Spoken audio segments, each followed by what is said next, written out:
మే 27 సోమవారం. శ్రీ క్రోధినామ సంవత్సరం, ఉత్తరాయణం, వసంత ఋతువు, వైశాఖ మాసం.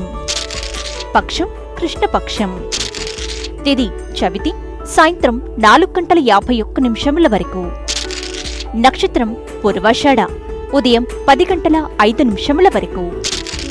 అమృత ఘడియలు రాత్రి 3:20 నుండి తెల్లవారుజామున 4:53 వరకు.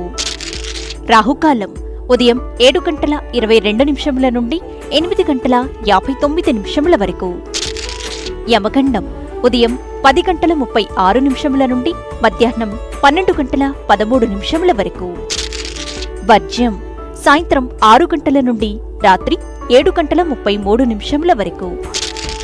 దుర్ముహూర్తం మధ్యాహ్నం 3:14 నుండి సాయంత్రం 4:06 వరకు. సూర్యోదయం